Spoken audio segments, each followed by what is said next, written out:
ராம்ராஜுடனான இந்த நேர்காணலை பார்க்குறதுக்கு முதல் பாஸ்கரனுடைய சில காணொளிகளையும் பார்த்துக்கொண்டு அவர் இதில் மக்களை எப்படி மலினப்படுத்துகிறார் என்பதையும் பார்த்துக்கொண்டு அந்த காணொளிக்குள்ளே செல்லலாம் என்று நான் நினைக்கிறேன்.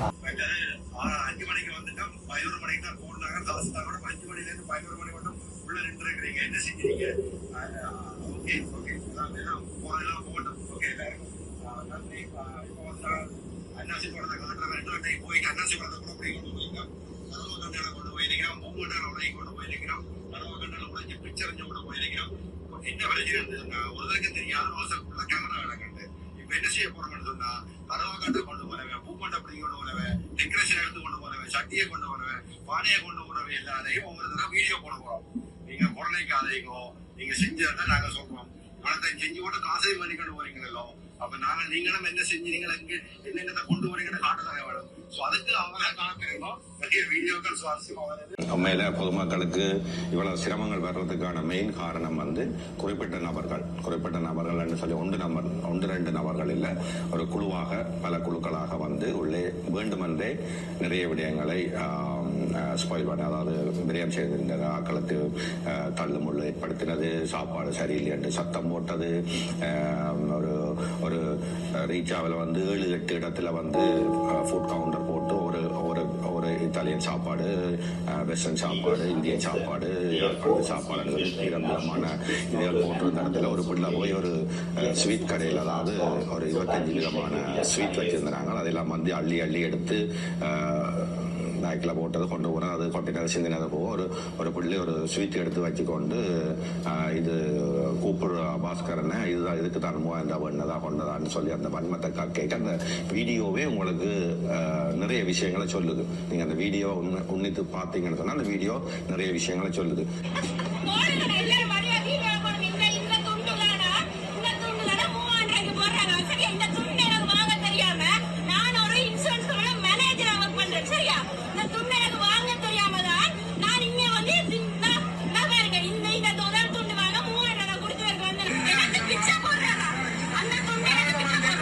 இதில் ரீச்சா ஓனர் தன்னுடைய தவறுகளுக்கு பொறுப்பெடுக்கிறதுக்கு பதிலாக அந்த பெண்ணை, அது ஒரு இளம் பெண், என்னை குறி வச்சு பல்வேறு ஏஐயில் ஆர்டிஃபிஷியல் இன்டெலிஜென்ஸில் எடிட் பண்ணின வீடியோக்களை அந்த பெண்ணுக்கு எதிராக திருப்புறார். நாளைக்கு இப்போ இது என்னத்தை இவர் செய்கிறாருண்டா, ரீச்சாவுக்குள்ளே போகிற ஒவ்வொரு நுகர்வோரும், ஒவ்வொரு பொதுமகனும் அவருடைய சிசிடிவியை பாவிச்சு அவைய ஒரு என்ன சொல்றது, ஒரு குற்றவாளிகளாக எதிர்காலத்தில் காட்ட முடியும்ன்றதை ரீச்சா பாஸ்கரன் செய்கிறார். ஆனபடியால் பொதுமக்கள் இதில் விழிப்பாக இருக்கணும். அங்கே பயணிப்பவர்கள் ஏதாவது ஒரு பிரச்சனை வர்ற பட்சத்தில் அவர்களும் ரீச்சாவுக்கு எதிரான குற்றவாளிகளாக காட்டப்படுவார்கள். அது இந்த பெண்ணின்ற விஷயத்திலையும் வெவ்வேறு அன்றைய பொதுமக்களுடைய விஷயத்திலையும் அது நிரூபிக்கப்பட்டிருக்குது. அடுத்தது சிசிடிவியை நீங்கள் எதுக்காக சட்டவிரோத செயல்களுக்காக இருந்தால் மட்டும்தான் நீங்கள் அதை பாதுகாப்பு தரப்பினருக்கு, போலீஸாருக்கு கொடுக்கலாமே ஒழிய, நீங்கள் உங்களுடைய ரீல்ஸை, உங்களுடைய என்ன சொல்ற சமூக வலைத்தளங்களை ஓட்டுறதுக்கு நீங்கள் அதை பாவிக்க இயலாது. அதையும் நாங்கள் புரிஞ்சு கொள்ளணும். இவர் சொல்கிறார் தானே, அன்னாசி பிடிங்கிறவன் அதை பிடிங்கிறவன் சாப்பிட்டவன இல்லாட்ட வீடியோவை நாங்கள் போடுவோம் என்று. அது சட்டவிரோதமானது. ஏனென்றால் அது அங்கே போன ஒவ்வொரு கஸ்டமரும் அதுக்கு நடந்த பிரச்சனைக்கு அவர் தான் காரணம். அவர் போடட்டும், பார்ப்போம், ஏதாவது உண்டா போடட்டும், போட்டு நிரூபிக்கட்டும் தான், அல்லது சட்டப்படி யாருக்கு எதிராக நடவடிக்கை எடுத்து ப்ரூவ் பண்ணட்டும். பாஸ்கரன் ஒரு கோடீஸ்வரன், கோடியில் படுத்திருக்கிறார். அவரால் அதை ப்ரூவ் பண்ண முடியும் என்றால், இதில் என்ன சமூக வலைத்தளங்கள்லையும் மீடியா மதி போன்றவர்கள்ட்டையும் ஸ்டேட்மெண்ட் விடுறதை விட்டுட்டு அன்றைக்கு பொதுமக்கள் மோசமாக நடந்து கொண்டார்கள் என்று ஏதாவது ஒரு பொதுமகனுக்கு எதிராக அவர் வழக்கு போட்டு நிரூபிக்கட்டும். இப்போ பாஸ்கரன் அந்த பெண்ணுக்கு எதிராக என்னென்ன காணொலி எல்லாம் போடுறாருன்றதையும் நீங்கள் பார்க்கலாம்.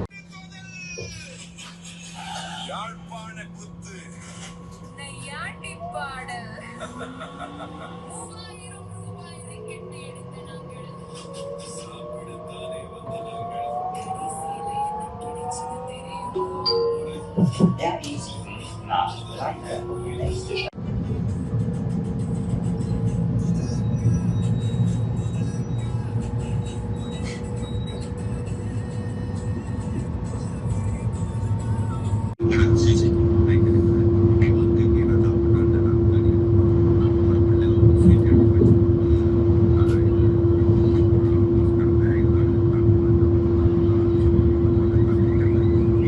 வணக்கம் நண்பர்களே, மற்றொரு கலந்துரையாடலில் உங்களோடு இணைந்து கொள்வதில் மகிழ்ச்சி. இன்றைக்கும் குறிப்பாக தாயம் தொடர்பான முக்கியமான விடயங்கள் தொடர்பில் உரையாட இருக்கிறோம். இன்றைக்கு எங்களோடு உரையாடுவதற்கு உங்களுக்கு நன்கு அறிமுகம் அவசியம் இல்லாத ஐரோப்பா மற்றும் வட அமெரிக்கா மத்திய கிழக்கு நாடுகளில் நன்கு அறியப்பட்ட ஒரு ஊடகம் டிபிசி வானொலி. அன்றைய காலத்தில் நடுநிலையான செய்திகளை எங்களுக்கு உடனுக்குடன் கொண்டு வந்தது. யுத்த காலத்துல அந்த வானொலியுடைய இயக்குனர் ராம்ராஜ் அவர்கள் எங்களோடு இணைந்து கொள்கிறார். வணக்கம் ராம்ராஜ். வணக்கம் தோழர் ஜெயபாலன் அவர்களே. தேசம் திரை நேயர்களுக்கும் உலகம் முழுக்க வாழ்கின்ற தமிழ் மக்களுக்கும் வணக்கம். அப்படி நலமாக இருக்கின்றீர்களா? நலமாக இருக்கின்றோம். இந்த ஒரு பிரித்தானியாவிலும் சரி, ஐரோப்பாவிலும் சரி, இலங்கையிலும் சரி, வெக்கை மிகுதியால் இருக்கின்ற ஒரு சூழல். கடுமையான வெப்பநிலை, தாயகத்தினுடைய வெப்பநிலைக்கு ஏற்ற வெப்பநிலை தான் இங்கேயும் இருக்குதுன்னு நினைக்கிறேன். இப்ப நாங்கள் இந்த விடயத்துல இன்றைக்கு முக்கியமாக எடுத்துக்கொள்றது இந்த ஊடகத்தினுடைய ரோல் என்னன்றது. எங்களோட சமூகத்துல இந்த ஊடகங்கள் மிக முக்கியமான பாத்திரத்தை எடுத்துக்கின்றன. யுத்த காலத்துல நீங்கள் மிகச்சிரமத்தின் மத்தியில நடத்த நடுநிலையான செய்திகள், நடுநிலை சரிக்கும் பிழைக்க முடியல, நடுவிலே அல்ல, பக்கம் சாராது இருதரப்பு செய்திகளையும் வெளியிட்டதுல டிபிசி ஒரு முக்கியமான ஊடகம். ஆனா இன்றைக்கு ஒரு யுத்தம் இல்லாத சூழ்நிலையில தனிநபர்கள் பக்கம் சார்ந்து ஊடகங்கள் இயங்குகிறது போன்ற ஒரு நிலை ஒன்று காணப்படுகிறது. நான் குறிப்பாக பேசுறது கந்தையா பாஸ்கரனுடைய ஐபிசி ஊடகங்கள். இன்னைக்கு அதுதான் ஒரு பெரிய மாஸ் மீடியாவாக இருக்கு தமிழ் மக்கள் மத்தியில. என்றால் அவர்கள் சமூக வலைத்தளங்கள், பல சமூக வலைத்தளங்களை மட்டுமல்ல, ஐபிசி தொலைக்காட்சி, அதுக்கு பிறகு லங்காசிரி, தமிழ்வின் போன்ற இணையதளங்களை நடத்துகிறார்கள். இந்த வரலாற்றுல இருந்து நாங்கள் இது இருக்கா பாக்குறது நல்லன்னு நினைக்கிறோம். இந்த ஐபிசியினுடைய உருவாக்கத்துல உங்களுக்கும் ஒரு பாத்திரம் இருந்திருக்குது, முக்கியமான ரோல் இருந்திருக்குது. அதுல இருந்து நாங்கள் இந்த உரையாடலை துவங்கலாம்னு நினைக்கிறேன். உண்மையிலே நன்றி. இது ஒரு முக்கியமான விடயம், பேசப்பட வேண்டிய விடயம். உண்மையிலே உங்களுக்கு தெரியும், டிபிசி ஏறத்தாழ 31 வருடங்கள் டிபிசி வானொலியை நாங்கள் நடத்தியிருக்கின்றோம். தொடர்ந்து நடத்த முடியாவிட்டாலும் கிடைக்கிட அது சேவை மக்களுக்கு சென்றடைந்திருக்கின்றது. இந்த டிபிசி ஆரம்பிக்கப்பட வேண்டியது காரணம், டிபிசிக்கு முன்பே ஐபிசி வானொலி ஆரம்பிக்கப்பட்டது. அந்த ஐபிசி வானொலி என் மதிப்புக்குரிய ஆசிரியர் ஏசி தாசிஸ் அவர்களால் ஆரம்பிக்கப்பட்டது. அந்த தாசிஸ் அவர்களால் ஆரம்பிக்கப்பட்டு அவர் இன்னும் வாழ்ந்து கொண்டிருக்கின்றார். அவருக்கு கேட்கும் நிலை இல்லாவிட்டாலும் கூட அவருடைய துணைவியார் நிச்சயமா இதை பார்த்து கேட்பார், அது உண்மைகளை புரிந்து கொள்வார் நினைக்கின்றேன். இந்த ஐபிசி வானொலி உண்மையிலே போராட்ட உச்சக்கட்ட காலகட்டத்திலே தமிழ் மக்களுக்கு, தமிழ் மக்களுடைய செய்திகளை, தமிழ் மக்களுடைய நியாயமான விடயங்களை, தமிழ் மக்களுடைய ஜனநாயக ரீதியான போராட்டங்களை சர்வதேச ரீதியை மயப்படுத்துவதற்கும், சர்வதேசத்தில் வாழ்கின்ற புலமைந்த நாட்டிலே வாழ்கின்ற மக்களுக்கு கொண்டு செல்வதற்கும் தேவையாக இருந்தது. அந்த வகையிலே உங்களுக்கு தெரியும், இலங்கையை பொறுத்த மட்டும் வெரிதாஸ் வானொலி அல்லது பிபிசி தமிழ் வானொலியை நாங்கள் கேட்டு நாங்கள் செய்தி. ஆனால் அந்த நிலைமையை மாறி புலம்பெயர்ந்த நாட்டிலே மக்களுக்கு தேவை என்ற வகையிலே ஐபிசி ஆரம்பிக்கப்பட்டது. ஐபிசி ஆரம்பிக்கப்பட்டு ஒரு 18 மாத காலத்துக்குள்ளேயே அதில் நிறைய பிரச்சனைகள் தொடர்ந்ததை அடுத்து ஐபிசியிலிருந்து வெளியேறினார்கள் GS Kumar, SP Jayakumar, SK Rajan, Nanda போன்றவர்கள் வெளியேறி என்னை சந்தித்து அந்த ஐபிசி வானொலியை ஆரம்பிப்பதற்கு, அதற்கு பிரித்தானியாவிலே அனுமதியை பெற்றுக் கொள்வதற்கு நான் ஒரு முக்கியமான பங்காற்றினேன். என்னுடைய வீட்டுக்கு அப்பொழுது நான் கிரீன்ஃபோர்டிலே இருந்தேன். அங்கே மதிப்புக்குரிய ஆசிரியர் தாசியஸ் அவர்கள் ஒரு நாள் இரவு ராம் நண்பரே, என்னுடைய வானொலிக்கான அனுமதியை பிரித்தானிய அரசாங்கம் கொடுக்காமல் இழுத்து அடிக்கின்றது. இதற்கான காரணம், அப்பொழுது ஆட்சியிலே இருந்த ஜனாதிபதி சந்திரிகா குமாரதுங்க பண்டாரநாயக்கா இந்த வானொலி ஒரு பயங்கரவாத அமைப்புக்கு சார்பாக செயற்பட போகிறது என்ற நிலையிலே அதை இழுத்தடித்துக் கொண்டிருந்தார்கள். அந்த நேரத்தில் பிரித்தானிய அரசுடன், பிரித்தானிய வெளிவார அமைச்சுடன் எங்களுக்கு நல்ல ஒரு தொடர்பு இருந்தது. என்றால் நாங்கள் அப்பொழுது ஒரு ஜனநாயக ரீதியான செயற்பாடுகளை கூடுதலாக செயற்பட்டனால் அவர்கள் எங்களுடைய தொடர்பு கொண்டு செய்திகளை அறிந்து கொண்டிருந்தார்கள் தாயகத்திலே என்ன இருக்கின்றது. அப்பொழுது நாங்கள் அரசாங்கத்துக்கு கூறினோம், எங்களுக்கு இப்பொழுது தமிழ் மக்களுக்கு தேவையான ஒரு வானொலி அவர்கள் செய்தி கொண்டு செல்ல வேண்டும் என்ற அடிப்படையில் எங்கள் ஒரு உத்தரவாத அடிப்படையில் அந்த லைசன்ஸ் வழங்கப்பட்டது. அதற்கு பிறகு 18 மாதம் காலத்துக்குள்ளே அதுக்குள் பிரச்சனை வந்து அது ஒரு பக்க சார்பாக புலிகளின் பக்கம் எடுத்து புலிகளுக்கு சார்பாக அது செயற்பட துவங்கியதை தொடர்ந்து அதிலிருந்து பலர் வெளியேறி நாங்கள் தமிழ் ஒலிபரப்பு கூட்டு தாபனம் டிபிசி என்ற வானொலியை ஆரம்பிக்கப்பட வந்தது. இந்த டிபிசி முழுமையாக புலிகளுடைய விடுதலை போராட்டத்தை ஆதரித்தது. புலிகள் என்பதை விட விடுதலை போராட்டத்தை முழுமையாக ஆதரித்தது. குறிப்பாக இலங்கை இந்திய ஒப்பந்தத்தை ஆதரித்தது.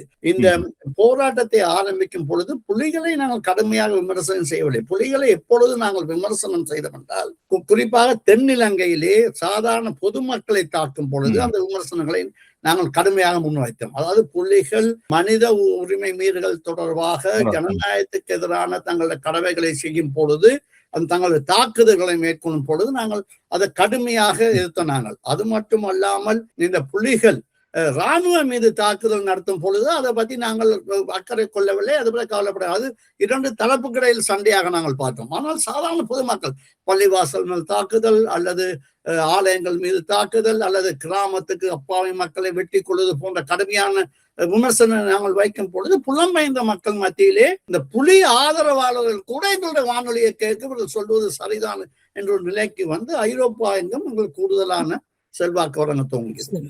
அதே காலகட்டத்துக்குள்ள விடுதலை புலிகளை ஆதரித்த பலரும் உங்கள் வானொலியில ஒலிபரப்பாளர்களாக இருந்திருக்கிறார்கள், முழுக்க இருந்திருக்கிறார்கள். குறிப்பாக கனடாவில் இருக்கிற ரமணன் சரி அல்லது சுதான் சரி மயூரன் சரி போன்ற புலிகளிலே கடுமையாக ஆதரித்த முழு பேரும் எங்களுடைய வானொலியிலே பணியாற்றினார்கள். கங்கா லூசியன் சரி அல்லது லோகேஷ் அண்ணா சரி இப்படி பட்டியலிட்டு செல்லலாம். அவர்கள் எல்லாம் எங்கள் வானொலியானால் அவர்கள் எங்களுடைய நியாயங்களை ஏற்றுக்கொண்டார்கள். எனவே அவங்களுக்கான குரலாக அது செய்தது. அதனால் புலிகளுக்கு பெரிய தாக்குதல் எங்களால் ஏற்பட்டது. அதனால் எங்களுடைய தாக்குதல் எங்கள் மீது பல முறை தாக்குதல் நடத்தினார்கள். உங்களுக்கு தெரியும், எங்களுடைய வான்முரசு பத்திரிகை சுவிஸ் நாட்டிலே கொண்டு இருக்கும் பொழுது தேசம் இதழ், அப்பொழுது நீங்கள் ஆசிரியாக கொண்டு தேசம் இதழ் முதலாவது கட்டுரையை வெளியிட்டு எதிர்ப்பை தெரிவித்தது.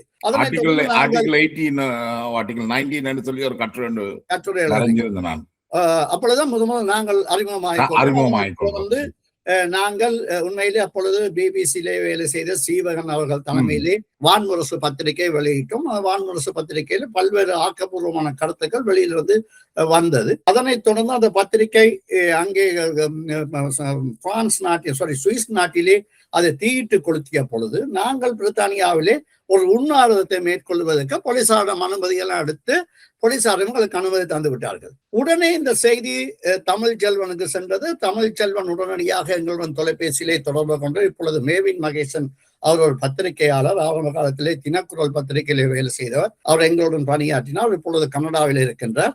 அவர்களாக தொடர்பு கொண்டு அவர் அப்பொழுது எங்கள் பணியத்தில் கலையத்தில் இருந்தார். கலையத்தில் அவரது நேரடியாகவே தமிழ்ச்செல்வன் தொடர்பு கொண்டு இந்த உண்ணாவிரத்தை கைவிடுங்கள், இனிமேல் இப்படியான பிரச்சனை நடக்காது என்று கூறிவிட்டு அடுத்த நாள் 3 பக்கத்திலே எங்களுக்கு எதிரான இது ஒரு தேச துரோக வானொலி, இந்த வானொலி தமிழ் மக்களுக்கு எந்த சார்பும், முதலாவது உண்ணாவிரத்தை நிறுத்தி விட்டார்கள். நாங்களும் உத்தியோகபூர்வமா அரசுக்கு அறிவித்து விட்டோம், நாங்கள் போலீசாருக்கு அறிவித்தோம் உண்ணாவிரதம் இருக்கவில்லை என்று.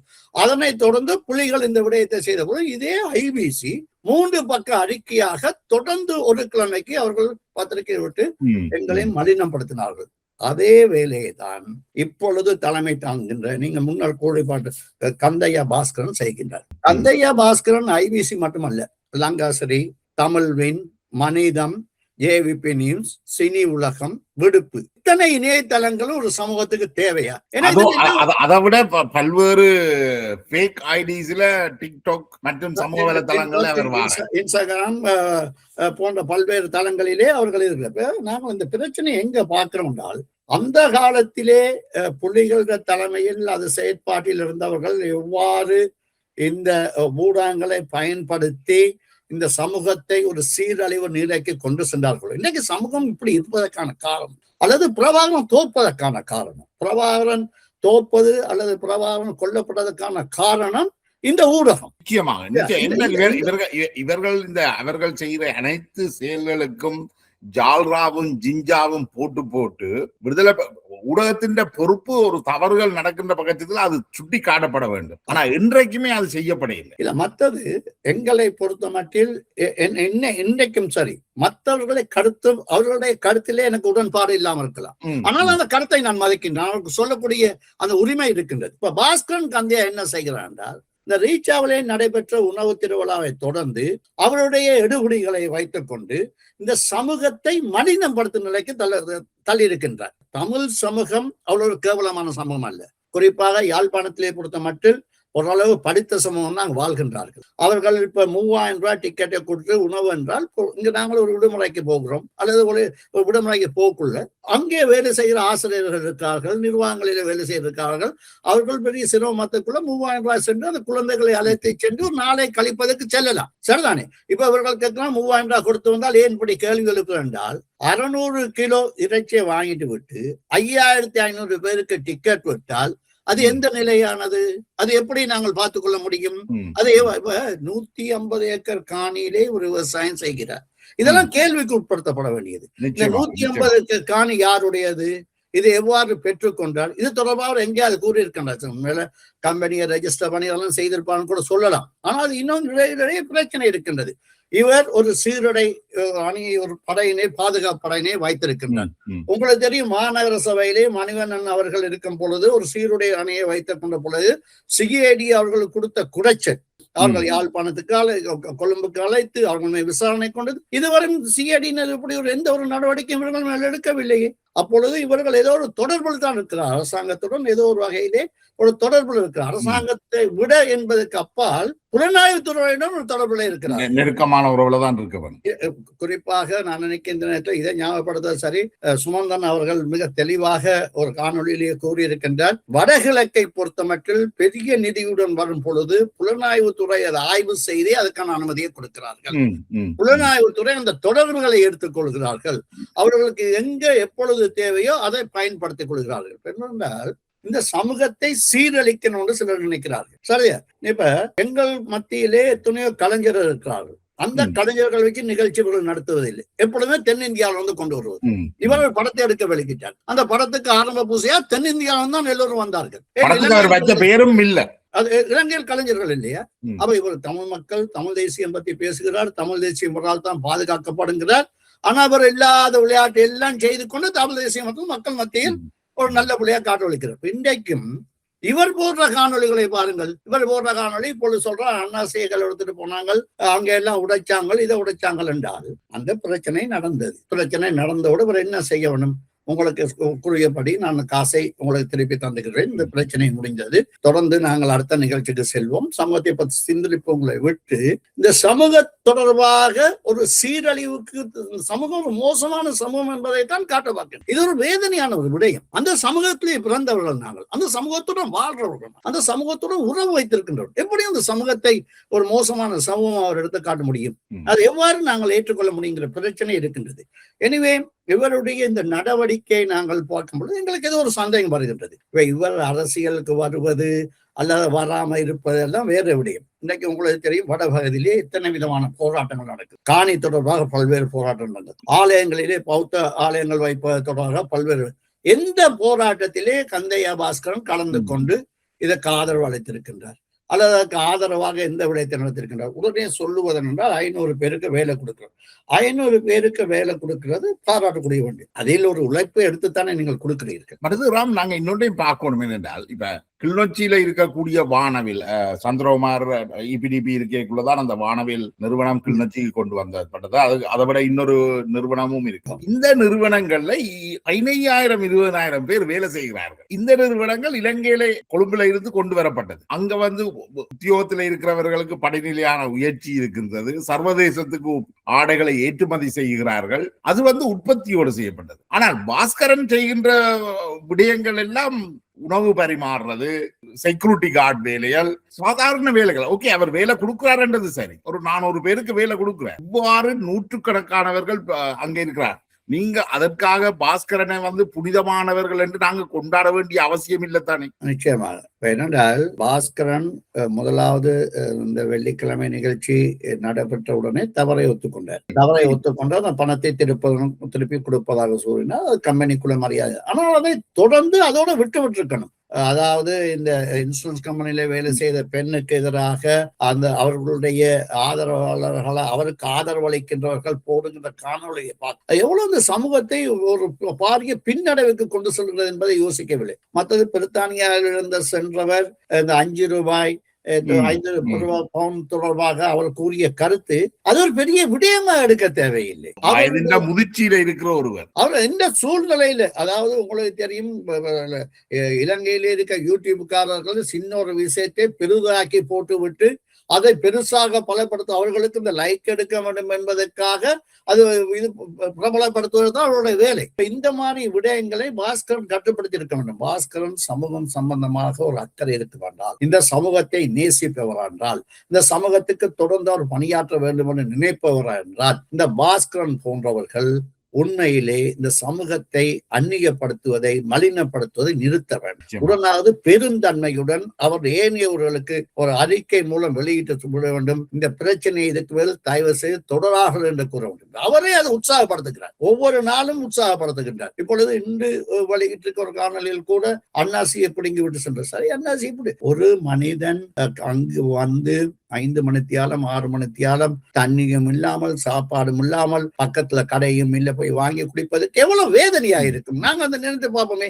நாங்கள் பிரித்தானியாவில் இருக்கும் பொழுது இங்க இருந்து ஒரு 5 மணித்தியாலம் வாகனத்திலே சென்றால் எங்கேயாவது நிறுத்தி ஒரு பிரேக் எடுத்து ஒரு டீயோ ஏதோ குடிச்சுதான் போவோம். அப்படி பல மாவட்டங்களிலிருந்து, மன்னாரிலிருந்து, கிளிநொச்சியிலிருந்து, முல்லைத்தீவிலிருந்து வந்தவர்கள் அங்கே ஒரு எதிர்பார்ப்போடு வந்திருப்பார்கள். சாப்பிடலாம், ஏதாவது குடிக்கலாம், தாங்கள் ஓய்வை பயன்படுத்திக் கொள்ளலாம், குழந்தைகள் வந்திருக்கிறது, குழந்தைகளுக்கு அவருடைய கலை நிகழ்ச்சியை காட்டலாம் என்றால் இந்த நிலை முழுங்கப்படி மாறும் பொழுது சாதாரணமா மற்றவர்களை குற்றச்சாட்டுவதா என்ன கண்டார்கள். இப்பொழுது இன்னொரு கதை சொல்லுகிறார்கள், திட்டமிட்டு பஸ்ஸிலே அனுப்பினார்கள். திட்டமிட்டு பஸ்ஸிலே அனுப்பினா உங்களுக்கு தெரியும் தானே, ஏன் மது போதையில் வந்தவரை உள்ள விடுகிறீர்கள்? மது போதையில் வந்தவர் என்றால் நீங்கள் தான் அதை பாதுகாப்பு அணையினர் வெளியிருக்கிறீர்களே, அதை பரிசோதிக்க வேண்டியதான், ஏன் அவரை வெளியிடுகிறீர்கள்? எனவே இதெல்லாம் ஏற்றுக்கொள்ளக்கூடிய நியாயமான விடயம் இல்லை. பாஸ்கரிடம் பணம் இருக்கலாம், ஆனா பணத்தினூடாக இந்த சமூகத்தை வாங்கலாம், சமூகத்தை கட்டி எழுப்பலாம் என்று நினைப்பது மிக ஒரு மோசமான செயலாகத்தான் நாங்கள் பார்க்க வேண்டும்.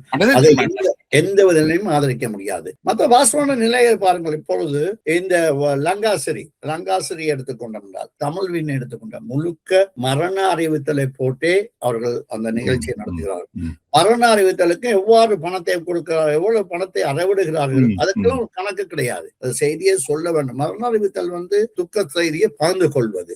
ஆனால் அவர்கள் அந்த புலிகள் காலத்திலே பிரபலமாகி விட்டார்கள். இதுல போட்டால் எல்லாத்துக்கும் தெரியும், அதை பயன்படுத்திக் கொள்கிறார்கள். மற்றது இந்த ஐபிசி வானொலியை நீங்க எடுத்துக்கொண்டிருக்கின்றால், ஐபிசி வானொலியில் ஒவ்வொரு காலகட்டத்திலும் புலம்பெயர்ந்த மக்கள் மத்தியிலே நிதி சேகரிப்பதில் தான் நின்றார்கள். கடைசி கட்டத்திலே, யுத்தத்தின் கடைசி காலகட்டத்திலே 2009ஆம் ஆண்டு கிளிநொச்சி முடிந்து விட்டது, கிளிநொச்சி நாங்கள் உள்ளே வரவிட்டு அடிப்போம் போன்ற பல்வேறு கருத்துக்களை அந்த வானொலி ஊடாக பரப்பினார்கள். மே 15ஆம் தேதி வரைக்கும், 2009 மே 15ஆம் தேதிக்கும் தேதி வரை தமிழீழத்தை நெருங்கிவிட்டோம் ஒன்றுதானே ஐபிசி கூறினது, ஆய்வு செய்து கொண்டிருந்தது. இல்ல, அதுதானே, அதில் செய்த ஆய்வாளர்கள் எல்லாம் அங்கே என்ன நடக்கிறது தெரியாமல் அது பிரபலப்படுத்தி, அதுக்கான காரணம் இந்த பணம் சேர்க்க வேண்டும் என்பதற்காக. இந்த பணத்தை வணங்காமனே இங்க இருந்து ஆரம்பித்தார்கள். வணங்காமன் போய் சேர்ந்ததா? அது சேகரிக்கப்பட்ட பணம் எங்க போனது? இன்னைக்கு புலிகளின் பேரிலே உள்ள பினாமிகளின் எண்ணிக்கை எத்தனை? பிரித்தானியாவிலும் சரி, இல்ல கனடாவிலும் சரி, அல்லது வேற நாடுகளிலும் சரி, பிரான்சில் நடும் அரவாசி வியாபாரிகள் புலிகளின் நிதியிலே இந்த கடைகளை வைத்திருக்கிறார்கள். அவைகளுக்கு சென்று விட்டார்கள். இதுதான் உண்மை. இப்ப இதை கூட அவர்கள் இன்னைக்கு எத்தனையோ யுத்தத்தால் பாதிக்கப்பட்ட மக்கள் வன்னியிலே, இல்லாட்டி முல்லைத்தீவிலே, இல்லாட்டி கிளிநொச்சியிலே ஆயிரக்கணக்கான குடும்பங்கள் இருக்கின்றது, வறுமை நிலையில இருக்கின்றார்கள். கடைசியா பாஸ்கரன் இந்த வானொலியை எடுத்த பிறகு ஊரோடு உறவாட என்ற நிகழ்ச்சியை துவங்கினார். அதனூடாக பெருந்தொகையான பணத்தை திரட்டினார். பணத்தை திரட்டி அவர் மக்களுக்கு ஒவ்வொரு காணொலி, அவர் குறிப்பாக இந்த சமூக ஊடகங்கள் ஊடாக இந்த மக்களை தன்னை கட்டுப்பாட்டுக்குள் வைத்திருக்க நினைத்து விட்டுத்தான் இப்பொழுது அவருக்கு இந்த அரசியல் ஆசை வந்தது. இந்த அரசியல் ஆசை மாகாண சபை தொடர்பாக இவர் அவர் தேர்தலில் போட்டியிடுவது வெல்வது அல்ல அவரோட கெட்டித்தனம், மக்கள் அதை அந்த நேரத்தில் முடிவெடுப்பார்கள். இந்த மாகாண சபை தொடர்பாக இவர் எந்த அளவு புரிந்திருக்கின்றார், அல்லது மாகாண சபை தொடர்பாக இளைஞர்களுக்கு யுவதிகளுக்கு எந்த விதமான விழிப்புணர்வு ஏற்படுத்தி இருக்கின்றார்? இல்லாட்டி மாகாண சபை தேர்தல் வருது, ஒரு 40 கொடுத்து அவர்களுக்கு ஒரு பயிற்சியை கொடுத்து இந்த மாகாண சபையை நாங்கள் இப்படித்தான் கையாள வேண்டும். நன்றி ராம்ராஜ். இந்த உங்களுடைய இந்த உரையாடலுக்கு மற்றது உங்களோட நேரத்தை ஒதுக்கி உங்களோட வந்து உங்களுடைய கருத்துக்களை பயந்து கொண்டவங்க மிக்க நன்றி தான். நன்றி, சந்திப்போம்.